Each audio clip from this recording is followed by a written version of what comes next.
know why we can't ever get to the crux of the issue and argue it out and go one way or the other. But we never even get to the nut of it. Get to the nut. The governor of Arizona and Barack Obama talking past each other. The protest. Either you believe that a country has a border and that there's a process for coming in that requires paperwork and there are laws to follow, right? Or you don't. And that's it. I mean, it's that simple. It really is that simple. That really is the core of it. And I would like to ask Barack Obama or George Bush or any of the people that oppose the vigilantism of the Minutemen or this horrible racist law. So is what you're saying you do not believe in the idea of a legal border? And then if they say, no, I do. Okay, well, then do something about it. I'm not sure they do. I'm not sure they do either. I think they're envisioning a border-free economic zone, which theoretically will be good for those at the top of the business chain. Yeah. To let labor and materials flow freely across a bigger geographic area. Yeah, there's something going on. I think the idea of nations is in the past. Look at the European Union. Look at the Soviet Union. They're wonderful systems. By the way, you've sucked all the fun out of this for me, because I've got some beautiful reasoning here that explains why the people of Arizona have done what they've done. But it's unnecessary. When you look at it the way you just did, do we have a border and an immigration policy or don't we? Right. If we allow tens of millions of people to flout it openly, then the answer is no, we don't. Well, there were marchers over the weekend. We'll hear from some clips from what they had to say. We'll take some more of your phone calls. 1-866-331-TALK. The blood from the Mexican cartel murders, kidnappings, and wars with each other is getting to be about ankle deep in Arizona. Hey, Seth, do you think that might be a factor? Protesters chanting, "Shame on you. Shame on you," to the Arizona legislature. Stay tuned. English? You are listening to the Armstrong and Getty Show. And watching on the Bay Area's TV 50. The law is unconstitutional. The law makes it unsafe for everyone. We'll go to court. We'll go to the state courts, and we'll go to the federal courts, and we'll go all the way to the Supreme Courts. America is a country that is compassionate, that welcomes everyone. This is not what this country and state was founded upon. We're going to change it. We cannot sacrifice our safety to the murderous greed of drug cartels. We cannot stand idly by as drop houses, kidnappings, and violence compromise our quality of life. First, you heard from one of the protesters over the weekend down in Arizona. Then you heard from Governor Jan Brewer, who signed the bill into law over the weekend there in Arizona that, among other things, makes it a crime to be in the country illegally and requires law enforcement to determine an individual's legal status if there is reasonable suspicion he or she is in the U.S. illegally. By the way, the first geek who was speaking there, who's making the argument that we welcome everyone, we're an open-hearted country, which is really not that great an argument. That was the mayor of Phoenix, Phil Gordon. Really? Yeah. Has you ever been to Ellis Island? Yeah, we don't welcome everybody at all. They have a great chart up on the wall on Ellis Island of what it was like through the years, the various requirements to come over here. We had requirements, and we held people to it and shipped people back who didn't meet them. Why don't you ask Mr. Mayor, what's his name, Vince? Leave that note up. Why don't you ask all the people from India and Europe and China, in most cases, South America, all over the world who are trying to come in legally, lawfully.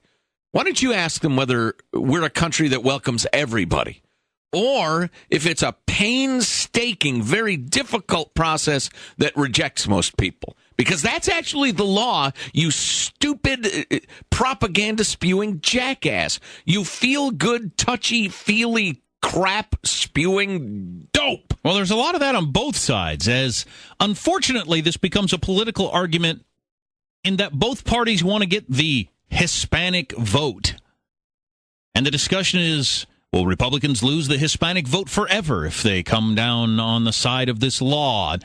we can't make determinations like national sovereignty on, trying to get one particular group of people's votes for the next however many years. And by the way, the other thing I'd say to His Honor the Mayor is, the actual implementation of this law is going to be pretty uncomfortable in a lot of ways.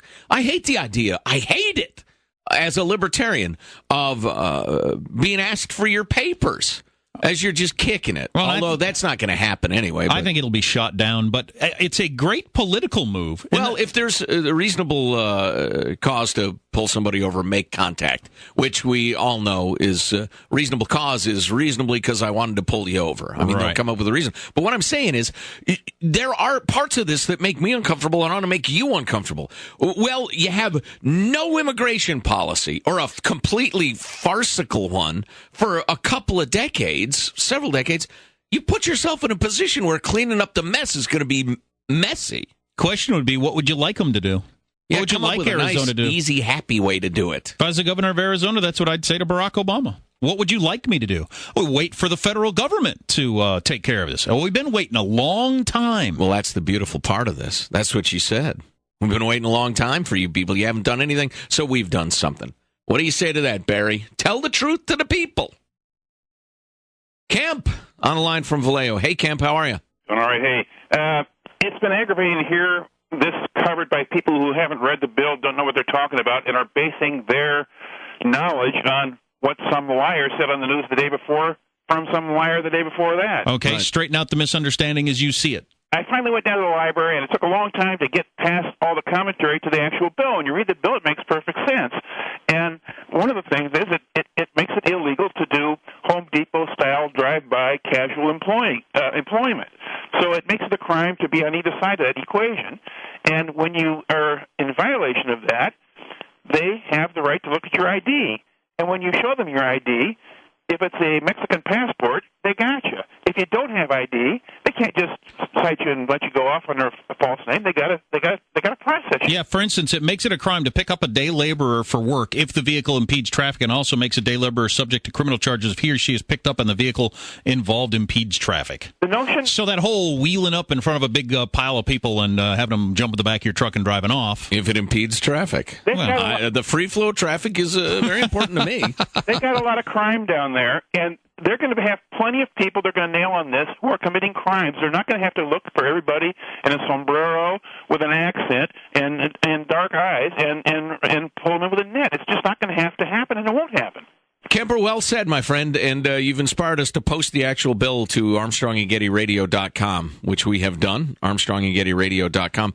By the way, the reality of it, which President Barry and President Bush and President Clinton and President Bush and President Reagan, for some reason, weren't really happy to address, although it's gotten so much worse you can't blame Reagan. But here's an article. Law enforcement officials from Arizona counties hardest hit by illegal immigration say they want U.S. troops to help secure the border to prevent the deaths of more officers at the hands of criminals who enter the country illegally, says Pinal County Sheriff Paul Babu.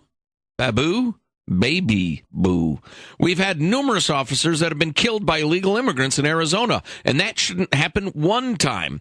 He said, this is the sheriff. Violence in Arizona has reached epidemic proportions.